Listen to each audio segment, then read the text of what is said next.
Bom, gente, aqui eu vou trazer para vocês os principais temas da área da atualidades cobrados no Enem e vou trazer também dicas de como resolver questões do Enem. Bora lá? Lembrando que os assuntos da atualidades, eles são assuntos interdisciplinares, né? São assuntos que são cobrados também dentro de outras áreas do conhecimento, como por exemplo, é comum os assuntos da atualidades aparecerem com a geografia, com a história, com a economia, com a biologia, e isso dialoga com a perspectiva interdisciplinar do Enem, né? Que requer que o estudante mobilize uma série de conhecimentos de diversas áreas da ciência para resolver a questão. Então a área da atualidades tem essa perspectiva também interdisciplinar. E aqui eu trago, né, os principais temas, que são a globalização, a Segunda Guerra Mundial, a Guerra Fria, geopolítica internacional, que é o conflito aí existente entre a China e os Estados Unidos, né? Questão ambiental também nesse século muito forte, a problemática urbana, né? Que envolve uma série de questões do espaço urbano, como segregação socioespacial, violência urbana, planejamento urbano, enfim, temas bastante diversos. O neoliberalismo também, fonte de energia, a questão agrária, né? Para pensar os conflitos que acontecem dentro do campo brasileiro, a geopolítica da América Latina, a geopolítica do Oriente Médio, a crise humanitária, né, com a questão dos imigrantes, e a geopolítica da África. Aqui eu trago, né, uma questão para a gente resolver, que é a seguinte, e lembrando, né, vocês vão ler a questão, dar uma pausa no vídeo e resolver. Eu trago uma questão sobre a Guerra Fria, né, que é a seguinte: a Guerra Fria consistiu em uma etapa especial da história da humanidade, na qual o sistema internacional organizou-se em torno de dois polos de poder de âmbito planetário, né? E assim, vocês não precisam dominar tudo, né, nem saber tudo da Guerra Fria, né, mas é importante vocês lembrarem de algumas questões, como por exemplo, que a Guerra Fria ela acontece, né, logo após a Segunda Guerra Mundial, e ela envolveu duas grandes potências, né? Por isso que a gente chama esse período aí de mundo bipolar, né? Bi, relacionado a dois polos, que foi um conflito não somente político, mas também econômico, cultural e principalmente ideológico, que acontece, né, entre os Estados Unidos liderando o bloco capitalista e a União Soviética liderando o bloco socialista. Então, as fronteiras do mundo foram redesenhadas a partir dessa geopolítica envolvendo esses dois países, né? Esse é o primeiro ponto. E o segundo ponto, que é uma dica para vocês, vocês devem se atentar ao comando da questão, porque, por exemplo, o aluno desavisado que viesse ler a questão, ele já iria, né, cair numa falha terrível, que é a seguinte, né? Ele leu ali, viu que se trata da Guerra Fria, ele viria diretamente para resolver a questão sem se atentar para o enunciado. E isso é um perigo. É necessário a gente se atentar para o comando da questão. O que é que a questão quer da gente, né? E neste caso aqui específico vai dizer o seguinte: dentre os acontecimentos que marcaram essa fase não se encontra, né? Ou seja, dentre os acontecimentos que as alternativas vão trazer, existe um que foge do contexto da Guerra Fria. Vamos lá ver qual é? Aí tem aqui, alternativa A, Revolução Cubana e o alinhamento desse país à União Soviética, exatamente, né? Cuba, né, logo após a sua revolução em 53, ela se alia logo à União Soviética, né? E por conta disso ela sofre vários boicotes políticos, né, econômicos dos Estados Unidos por conta dessa parceria, desse alinhamento de Cuba à União Soviética. Então, essa alternativa aí, esse contexto aí é contexto de Guerra Fria, beleza? Então não é essa a questão. A segunda, criação do Pacto de Varsóvia, organização militar entre os países do leste europeu e a União Soviética.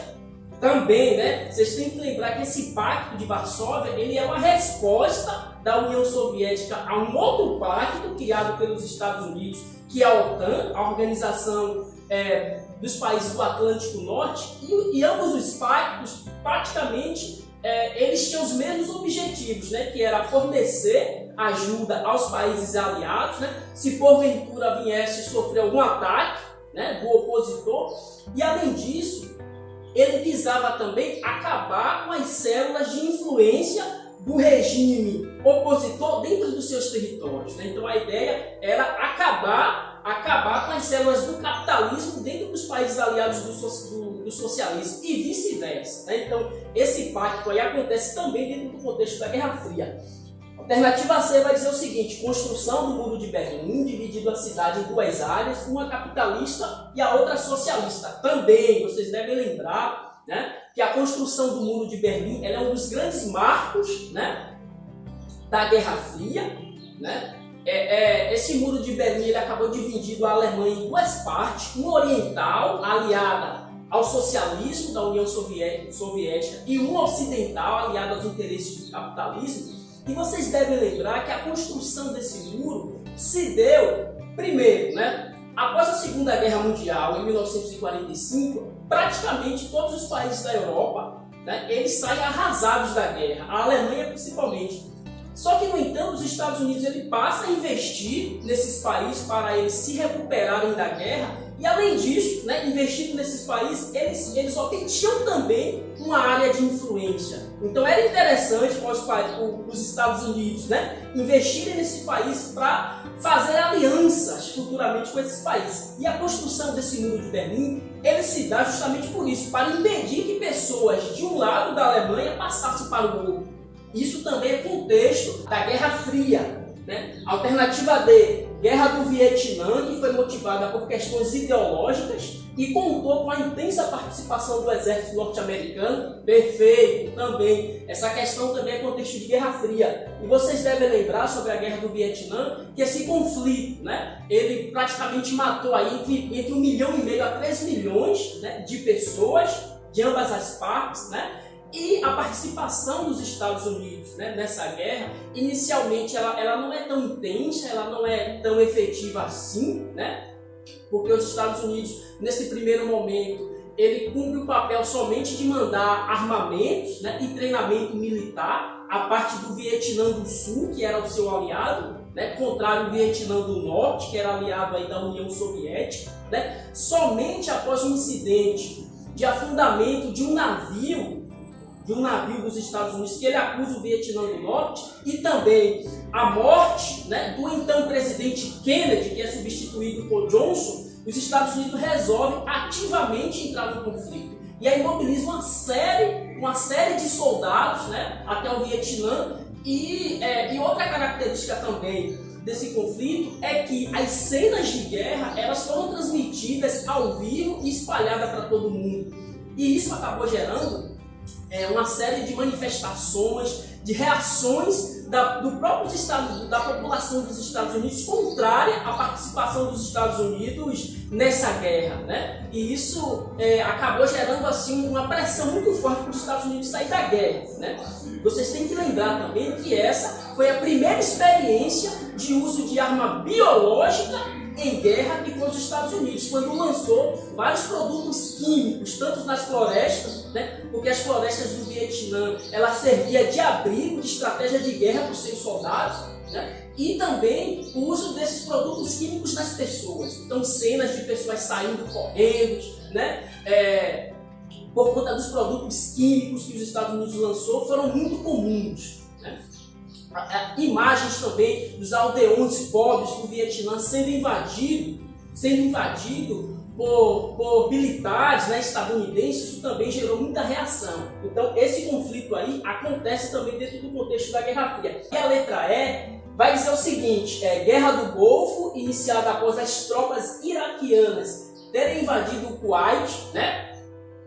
Essa é a resposta correta. Sabe por quê? Porque esse contexto aí já não se trata mais do contexto da Guerra Fria. Por quê? Vocês devem lembrar que a Guerra do Golfo ela inicia em 90, 91 e 92 praticamente. E esse período aí coincide com o término da Guerra Fria, né? Como a gente sabe, né, um dos principais eventos que marca o fim da Guerra Fria é a queda do Muro de Berlim em 1989, e também o desmembramento da União Soviética em 90. Então esse contexto aqui já não se trata mais de Guerra Fria. Essa é a alternativa correta. Uma outra questão que que eu trouxe também para vocês é sobre a globalização, que é um tema também muito cobrado no Enem, que vai dizer o seguinte: não acho que seja possível identificar a globalização apenas com a criação de uma economia global, embora este seja seu ponto focal e sua característica mais óbvia. Precisamos olhar para além da economia. Antes de tudo, a globalização depende da eliminação de obstáculos técnicos, não de obstáculos econômicos. Isso tornou possível organizar a produção e não apenas o comércio em escala internacional. Bom, atentem-se para o comando da questão, que vai dizer o seguinte: um fator essencial para a organização da produção, na conjuntura destacada no texto, é a criação de uniões aduaneiras. Claro que não, né, gente? A criação da União Aduaneira, ela é importante, né? Por exemplo, o Brasil, ele faz parte do Mercosul, que é um bloco que possui características de união aduaneira, né? Que é um bloco em estágio de evolução 3, ou seja, ele permite a livre circulação de pessoas, taxa única de importação e taxa única de exportação de produto para todos os membros daquele grupo. Isso é importante para a globalização, mas não é o fator principal que está cobrando a questão. Letra D, difusão de padrões culturais. E aí vocês devem lembrar que, claro, há a difusão de um padrão cultural, né, pela globalização. E esse padrão de cultura disseminado é a cultura do Ocidente, né? E a disseminação dessa cultura do Ocidente, né, ela se dá dentro de uma perspectiva de violência, né? Porque não há um respeito, né, às culturas populares. Há sim um padrão imposto pela globalização de cultura que subalterniza, né, que violenta e exclui as outras culturas. Então isso aqui não tem nada a ver. Letra C, melhoria na infraestrutura de transporte. Olha, isso daí parece interessante. Vamos deixar ela e passar para as demais. A letra D, supressão das barreiras para a comercialização. Supressão das barreiras para a comercialização? Como assim? Veja só, para o próprio sistema capitalista, né, para a própria globalização capitalista se perpetuar, né, os organismos internacionais, eles pressionam os países a retirarem as suas barreiras comerciais. Mas é o seguinte, aí entra uma questão que vale a pena a gente refletir, que é a seguinte: quando se trata, né, do Brasil, que é um país que está na periferia do capitalismo, organismos internacionais como a Organização Mundial do Comércio, né, o Fundo Monetário Internacional, o Banco Mundial pressiona o Brasil e qualquer outro país que esteja na periferia do capitalismo a retirar suas barreiras para a livre circulação de produtos de fora. Só que, no entanto, quando a gente desloca, né, esse olhar para pensar os países que estão no centro do capitalismo, que é a Europa e os Estados Unidos, a gente não vê esses países frouxando as suas leis comerciais para que produtos de fora, né, entrem e disputem com os produtos de lá. Então essa questão de retirada das barreiras comerciais pela globalização, ela é muito relativa, depende, né, do espaço que a gente estiver analisando. Então essa resposta está incorreta. A letra E, organização de regras nas relações internacionais. Claro que todo o processo, né, como no caso dessa globalização, ela exige um conjunto de regras, né, acordos comerciais e políticos para que ela aconteça, mas isso não é o fato principal. O fato principal, na resposta correta, é a alternativa C, né? Melhoria na infraestrutura de transporte, porque o que foi que a questão pediu? Um fator técnico, né? E quando a gente estiver falando de técnica, a gente está falando de sistemas de engenharia, né? De sistemas técnicos. Então foi necessário, para a globalização se propagar no espaço, era necessário organizar esses espaços a partir de infraestrutura para poder o quê? Facilitar a circulação de produtos, de ideias, de pessoas, né? Porque assim, a ideia era tornar os espaços mais fluidos, mais dinâmicos para a livre circulação, né, de mercadorias, de dinheiro, enfim, de tudo aquilo que favorece, né, o sistema capitalista global de produção. Então, gente, eu encerro aqui a minha participação e convido agora o professor Maurício, História do Brasil, para dar continuidade com vocês. Um abraço!